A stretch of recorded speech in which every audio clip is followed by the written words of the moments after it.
तो hello students, आज हम पढ़ने वाले हैं क्लास 7th का साइंस सब्जेक्ट चैप्टर 4 कौन सा? हीट। ठीक है, क्लास 7th का साइंस का चैप्टर 4 हीट। ठीक है, तो चलो स्टार्ट करते हैं फिर इस चैप्टर को। इजी चैप्टर है, बहुत छोटा चैप्टर है, आसानी से हो जाएगा। सबसे पहले टॉपिक तुम्हारा आता है हीट एंड कोल्ड। तो हीट एंड कोल्ड क्या होता है? हीट का मतलब क्या होता है? गर्मी, नाम से पता चला है। हीट यानी कि गर्म, गर्मी को हीट कहते हैं। और कोल्ड, कोल्ड का मतलब होता है ठंडा, सर्दी। ठीक है, हीट क्या होती है? हीट यानी कि गर्मी, कोल्ड, कोल्ड यानी कि क्या? सर्दी। ठीक है, नाम से पता चल गया। अब देखो, हीट को हम नापते उस पे किस पे करते हैं? नापते किस पे? टेम्परेचर पे। हीट को हम जिससे नापते हैं उसको हम बोलते क्या? उसका टेम्परेचर। ठीक है, हीट को जब हम नापते हैं तो उसको बोलते क्या? उसका टेम्परेचर। जैसे हम लंबाई नापते हैं तो उसको बोलते हैं ये उसकी लेंथ है।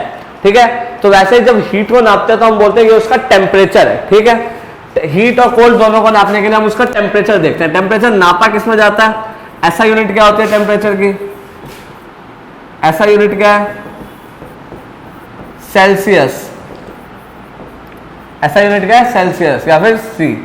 इसके अलावा एक और होता है फ़ारेनहाइट यानी कि एफ। ठीक है, हम सेल्सियस में पढ़ेंगे, इंडिया में सेल्सियस यूज की जाती है।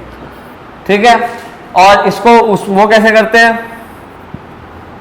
लिखते कैसे हैं? इसको लिखते हैं डिग्री में। डिग्री सेल्सियस होता है। कितना होता है? Degree Celsius. तुमने सुना होगा आज का टेम्परेचर 30 डिग्री सेल्सियस है, आज का टेम्परेचर 40 डिग्री सेल्सियस है। तो वही जो डिग्री सेल्सियस होती है ना, वो ऐसा यूनिट होती है टेम्परेचर की। ठीक है, जो हम यूज करते हैं जब हम किसी भी चीज की हॉटनेस या फिर कोल्डनेस को नापते हैं। ठीक है, अब ये काम कैसे करता है?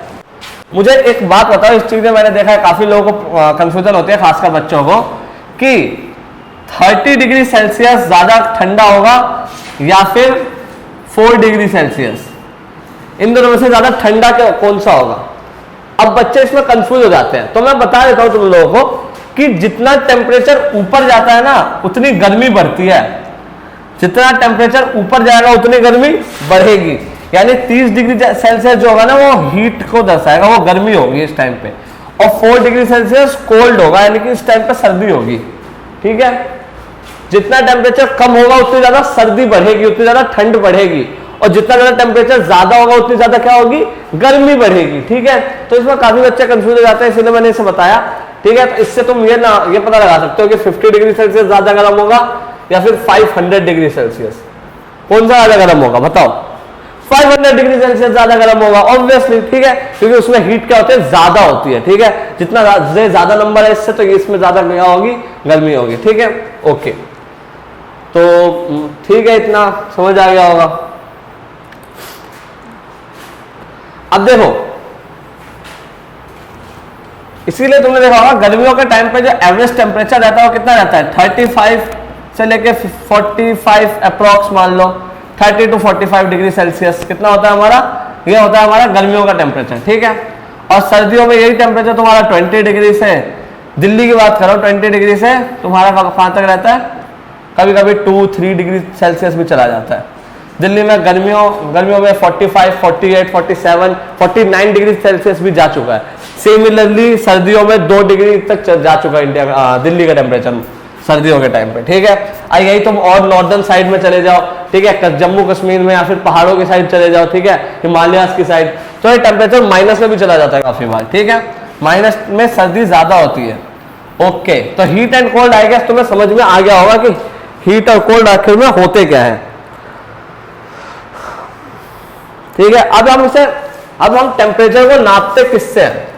किस डिवाइस से हम टेम्परेचर को नापते हैं? ठीक है, तो the device used to measure temperature is called, वो डिवाइस जो टेम्परेचर को मेजर करने के लिए यूज किया जाता है उसको क्या बोलते हैं हम? थर्मोमीटर। क्या बोलते हैं? थर्मोमीटर। ओके, वो डिवाइस जो टेम्परेचर को यूज करने के लिए, टेम्परेचर को नापने के लिए यूज किया जाता है उसको हम बोलते हैं थर्मोमीटर। ठीक है, अभी जो थर्मोमीटर होता है ना, 2 टाइप के होते हैं। एक होते हैं क्लिनिकल और दूसरे होते हैं तुम्हारे लैबोरेटरी।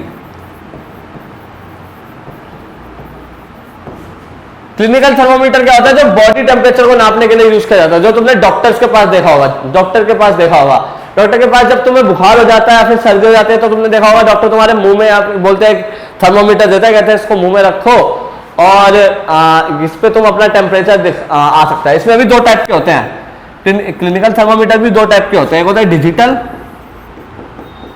और एक होता है सिंपल। ठीक है, एक होता है तुम्हारा डिजिटल। डिजिटल क्या होता है? जो आजकल चल रहा है व्हाइट कलर का होता है, उसमें तुम सीधा वो करोगे, मुंह में रखोगे और वो क्या होता है तुम्हारा बता देता है, बॉडी टेम्परेचर लिखा हुआ आ जाता है कि इतना बॉडी टेम्परेचर है।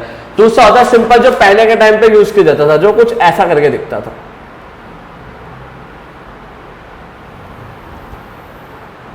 जो कुछ ऐसा दिखता था, थोड़ा सा इससे अलग होता था लेकिन हाँ ऐसा ही होता था अप्रोक्स।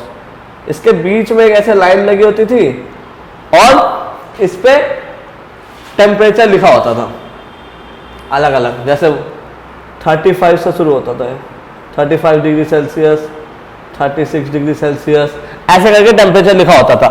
और इसके बीच में क्या होता है, इसके यहाँ पे क्या रखा होता था? मरकरी रखी होती थी। क्या रखा होता था? मरकरी। अरे मरकरी क्या है? ठीक है, सॉरी एक सेकंड, क्या रखी होती थी हमारी? मर्क्यूरी। मर्क्यूरी क्या होती है? मर्क्यूरी एक टाइप का एलिमेंट है। अब इसकी खास बात क्या है मर्क्यूरी की, कि गर्मी से दूर भागता है। ये क्या होती है? गर्मी से दूर भागती है मर्क्यूरी। तो अगर मैं यहाँ पे ज्यादा गर्म चीज रखूंगा तो ये ज्यादा दूर भागेगी, और यही मर्क्यूरी जितनी दूर भागेगी ना, तो उससे हम पता लगाते हैं कि कोई चीज कितनी ज्यादा गर्म है। ठीक है, तो इस तरह से पहले सिंपल क्लिनिकल थर्मोमीटर यूज किया जाता था। लैबोरेटरी थर्मोमीटर कौन सा होता है? जो हम रूम टेम्परेचर को या फिर किसी एक ऑब्जेक्ट के टेम्परेचर को नापने के लिए यूज करते हैं। ठीक है, उसको हम बोलते हैं लैबोरेटरी थर्मोमीटर। अब देखो, क्लिनिकल थर्मोमीटर से तुम ऑब्वियसली किसी ऑब्जेक्ट का वो नहीं कर सकते, किसी ऑब्जेक्ट के टेम्परेचर को चेक नहीं कर सकते, वो खराब हो जाएगा या फिर वो सही से वो नहीं करेगा इंडिकेट। सिमिलरली लैबोरेटरी थर्मोमीटर से तुम ह्यूमन बॉडी का टेम्परेचर नहीं कर सकते। ठीक है, नहीं देख सकते उससे। क्यों? क्योंकि वो एक्यूरेट नहीं होगा, वो सही नहीं बताएगा, गड़बड़ हो सकती है, कुछ गलत भी हो सकता है। ठीक है, तो थर्मोमीटर का पूरा कॉन्सेप्ट तुम्हें समझ में आ गया। दो टाइप के थर्मोमीटर्स होते हैं, clinical thermometer, laboratory thermometer. Clinical thermometer दो टाइप्स के होते हैं, डिजिटल और सिंपल थर्मोमीटर्स। ठीक है,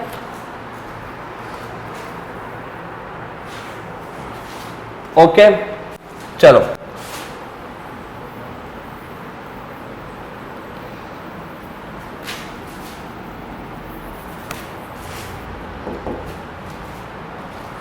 अब देखो, जो टेम्परेचर होता है ना किसका? क्लिनिकल थर्मोमीटर का।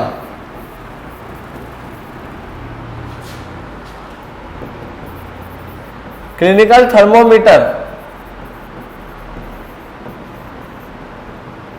थर्मोमीटर के जो अंदर जो टेम्परेचर होता है वो कहां से कहां तक का होता है? 35 डिग्री सेल्सियस से लेके 42 डिग्री सेल्सियस तक। ठीक है, क्लिनिकल थर्मोमीटर के अंदर का टेम्परेचर कितना होता है?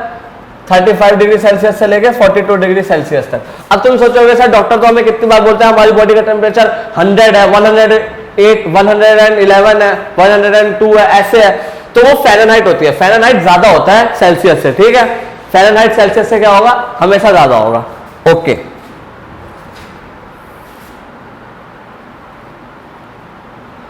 और लैबोरेटरी थर्मोमीटर का कितना होता है?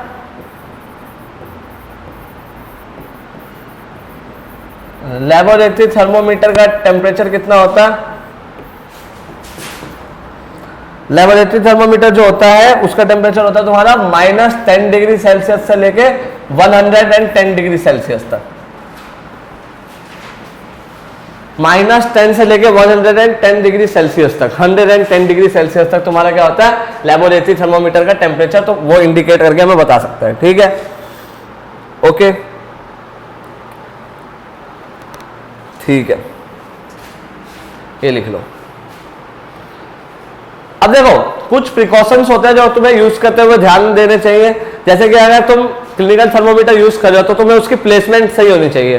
कुछ लोग क्लिनिकल थर्मोमीटर को बस मुंह में रख लेते हैं, नहीं, ऐसे नहीं होता। तुम्हें जीभ के नीचे रखना होता है क्लिनिकल थर्मोमीटर को, तो टू बी एक्यूरेट, या फिर तुम्हें क्या अपने बगल के यहाँ पे रखना होता है अपने क्लिनिकल थर्मोमीटर को टू बी एक्यूरेट, ठीक है, जिससे वो तुम्हारी बॉडी का टेम्परेचर सही से बता पाए। अगर तुम्हारी बॉडी का टेम्परेचर हाई है तो तुम्हें क्या होगा, फीवर, ठीक है, वरना कॉमन कोल्ड, गर्म है तो कॉमन कोल्ड, ठीक है। और कुछ प्रिकॉशन, जैसे टूटा हुआ थर्मोमीटर कभी यूज नहीं करना चाहिए क्योंकि तुम्हारे मुंह में वो हो सकता है, ठीक है, क्या तुम्हारे मुंह में लग सकती है। और हर बार जब भी तुम थर्मोमीटर यूज करो तो उसके बाद उसे साफ कर लेना चाहिए, क्योंकि उसके अंदर जम्स या फिर ऐसे तुम्हारे मुंह के अंदर जम्स होते हैं, काफी सारे सलाइवा आ सकता है, तो वो अगर तुम वैसे ही निकाल के किसी और को दे दोगे तो उसके लिए हानिकारक हो सकता है, ठीक है। इसीलिए हमेशा जब भी तुम क्लिनिकल थर्मोमीटर को यूज करो तो उसके बाद उसे साफ कर लिया करो। ओके, तो ठीक है, आज के लिए फिर इतना ही, इस वीडियो के लिए इतना ही। अब इसका आगे का पार्ट हम इसके अगली वीडियो में करेंगे, क्योंकि छोटा चैप्टर है, ज्यादा कुछ है नहीं इसमें कवर करने के लिए, तो हम इसे धीरे धीरे धीरे थोड़ा सा पुश ना करके धीरे धीरे करके समझेंगे, और अच्छे से एक या दो वीडियो में और एक चैप्टर खत्म हो जाएगा, ठीक है। तो मिलते हैं फिर नेक्स्ट वीडियो में। ओके, तब तक के लिए बाय।